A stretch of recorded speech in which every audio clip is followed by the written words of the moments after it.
I'm David Acton, Curator of Photography at Notre Dame's Knight Museum of Art. Here were some observations and comments on the museum's exhibition, Touchstones of the 20th Century. I want to speak about a couple of photographers who explored different ways of trying to deal with the notion of movement and speed. One of these was Jacques-Henri Lartigue, who's represented by this photograph from 1913 in the museum's exhibition. Here's Lartigue in a portrait by his father with his mother and grandmother behind him in about 1906, and you can see that he's proudly holding his box camera. He received his first camera at about this time and carried it around with him everywhere. This is another photograph that he took of his bedroom at about the same time, with images of his model airplanes on the floor. There's another picture from the same day of the other side of the room showing his collection of model racing cars. This is a photograph of Lartigue's older brother Maurice, who went by the nickname Zizou. And you can see that the boy made a snapshot, as it were, of his brother in movement, just about to hit the water in a dive into the swimming pool. This notion of capturing movement was something that he was fascinated by instinctively, and he had a real sense of when to snap the shutter, and also pressed the technology as far as it would go. Of course, we have the best exposures from that time, and we can assume that a great many of them were out of focus or not correct. The best ones he printed and put into the family scrapbook, from where these photographs come. Zizou was also interested in machines, in mechanics, in speed. Here he is in his push car, which he called his bobsled, with a couple of friends flying down a hill. And here's a portrait of Zizou in his bobsled after he had failed to make a turn. The family altogether went to bicycle races, motor races. They traveled around France to see the early French aeronauts experimenting with airplanes. And Zizou himself built a glider. Here we see him holding on for dear life as he's being pulled into the air on his glider. So the young Lartigue was making photographs of cars, bicycles, airplanes that he saw all around him. This photograph that he made in Paris, just on the street, was done in 1911. The family went to the motor races, including the Grand Prix races during the 1910s of the Automobile Club of France. And the young Lartigue, who was about 19 years old when this photograph was taken, was straining to figure out how to capture a sense of movement and speed as these cars went by at 60 or 70 miles per hour.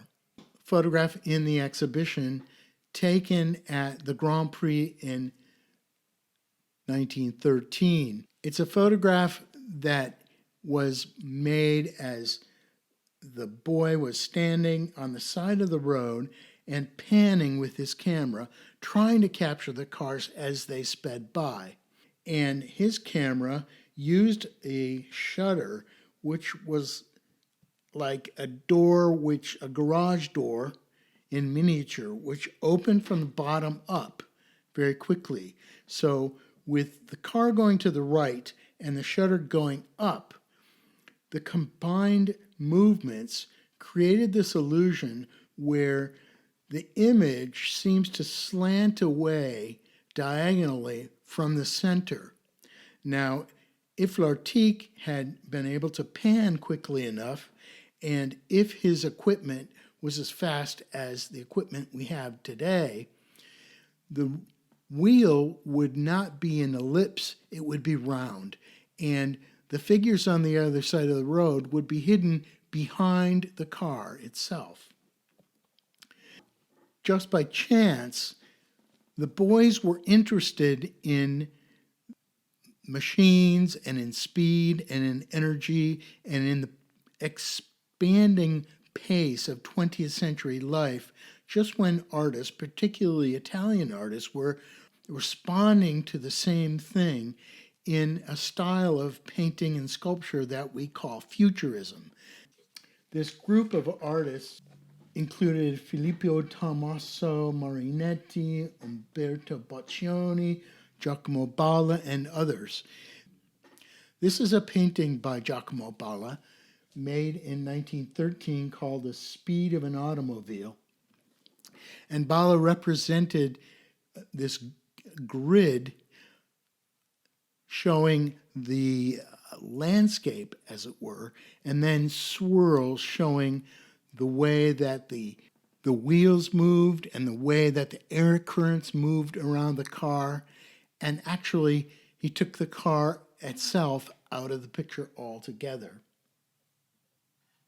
This painting by Umberto Boccioni was made in the same year. It's called The Dynamism of a Cyclist. And you can just barely make out a cyclist, but really it's the sense of energy, of movement, of the machine crashing through the air that Boccioni expresses here.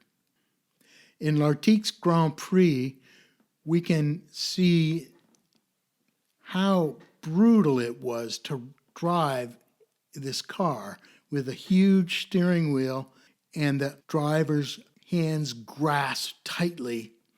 You can also see the straps and the mufflers around their heads flapping in the breeze. And behind the driver's shoulder, you can see the hand of the mechanic grasping onto the car as it rumbles along. We found photographs in the Bibliothèque Nationale in Paris representing this man, René Croquet, who had the car made for himself by a company called Theodore Schneider and Company in Lyon.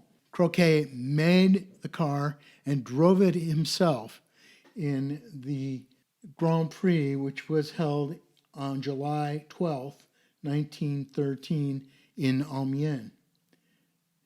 That race was won by Georges Bouillot in a Peugeot in less than 8 hours, while Croquet crossed the finish line in 10th position with a time of 9 hours and 13 minutes. The fraction of a second that Lartigue captured in his image of Croquet made him a famous figure in the history of photography. An equally memorable image of energy and movement is one in our exhibition made by Dr. Harold Edgerton. He always insisted, however, that he was an engineer, not a photographer or an artist. Edgerton was a lawyer's son from Nebraska who learned how to make photographs as a high school student, but was always interested in engineering. He went to the University of Nebraska in 1921 to study engineering, and during the summer times, he worked for the Nebraska Power and Light Company. And in the field, he encountered the problem of trying to adjust electrical generators while they were in motion, while they were moving. And Edgerton came up with an idea that if he could make a light to show down into the electrical motor that was synchronous with the revolutions of the motor, then it would have the effect of stopping the motor. It would make it look as if it were not moving.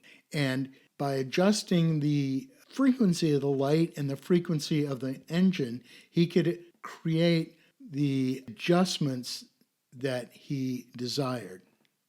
So here's Edgerton in his lab at the Massachusetts Institute of Technology, where he began graduate school. in 1926. This idea became his doctoral dissertation project. And while he was working on his dissertation project to create a light, a strobe light, that was adjustable in its time and adjustable in its brightness, one of his professors said, "You should use this in photography." So Edgerton did this, and he began by making very high velocity photographs of water dripping out of the faucet. So Edgerton created a light bulb filled with inert gas. At first it was mercury vapor, and it was connected to a capacitor, and the capacitor would fill up with electricity and then shoot a jolt into this light bulb, which created a very bright, very quick flash. As time went on and he refined the technology, he replaced the mercury gas with xenon, and 1,000 times shorter than the mechanical flashes of the day. Edgerton started to photograph many other things, including this woman, May Rogers, and Edgerton was the first to be able to picture her with the hummingbirds in stop action, in mid-flight. This is a photograph taken in the MIT laboratory, which represents a Luna moth in flight with many different flashes of light. Edgerton had the idea that by demonstrating movement, by taking sports pictures, he could interest people because people had the physical experience of athletics and a sense of how quickly things move in sport. Wesley Fessler was a sports superstar in the 1920s and an all-round athlete. Edgerton invited him into the studio at MIT and set up a photograph of a place kick. You can see that when Fessler kicks the ball itself squeezes in, and the lacing on the opposite side actually pops open. And in the seams of the football, a little bit of dust had settled, and here it detaches from the ball in this microsecond and rises away as the ball moves in a little puff of dust. Edgerton and his team at MIT made many photographs in their studios of athletes during the 1930s. This is a photograph made in 1938 of Bobby Jones, the famous golfer, making a drive with flashes that appear during this swing, the whole of which lasted for 1/2 of a second. However, I want to emphasize that Edgerton was trying to do experiments with the technology. The images are not as important to him as the technology, the timing, the subjects, and the way that the stroboscopic system was working. This is a page from his notebook representing the notes that he took during the Bobby Jones session. In the lab, Edgerton and his team also experimented with many physical subjects. In this famous photograph, he dropped droplets of milk from an eyedropper into a plate full of milk. And the moment that the drop hits the liquid below, it splashes up in a perfect crown-like splash. And this is something that, of course, is impossible for the human eye to see. He and his students were able to pierce a playing card with a bullet and actually capture the moment the card is cut in half. Or in this famous image, he took the milk and dropped cranberry juice into it, and the plume that ascended remarkably had a drop of juice on the top. After World War II, Edgerton was commissioned by the Atomic Energy Commission to solve the problem of trying to make photographs of nuclear tests. They just occurred too quickly for any camera to snap images. And scientists wanted to study the images to see what happened to this superheated gas in the moments of the explosion. So Edgerton invented a camera called the Rapitronic, or the Rapid Action Electronic System, that used the light from the flash to excite a photoelectric cell and open the closed camera. And this was taken about 1952, and it shows a mast on which the charge was sent. And in the moment of the explosion, the camera took the exposure in 1/4,000,000th of a second. What happened was the gas exploded and actually liquefied the tower. This photograph was taken from 7 miles away. One of Edgerton's students was Jean Milly, and Milly went on to have a career as a photographer. He worked for magazines like Time and Life and fashion magazines, making photographs of models and subjects in motion. And one of the most interesting projects that he had was in 1942 when he photographed Picasso using a flashlight to make a drawing in just a moment in the air. Harold Edgerton's equipment for ultra-high-speed stroboscopic photography demonstrated the limitations of the human eye and visual comprehension. His images also shifted the common understanding of these essential senses. So nowadays we understand the way we relate to the world in ways that human beings 200 years ago certainly never understood. Much of this has to do with Harold Edgerton's breakthrough in imaging the natural world. Thanks very much for listening. This is David Acton at the Snipe Museum of Art, hoping that you'll join us again for more comments and observations on the history of photography and our exhibition, Touchstones of the 20th Century.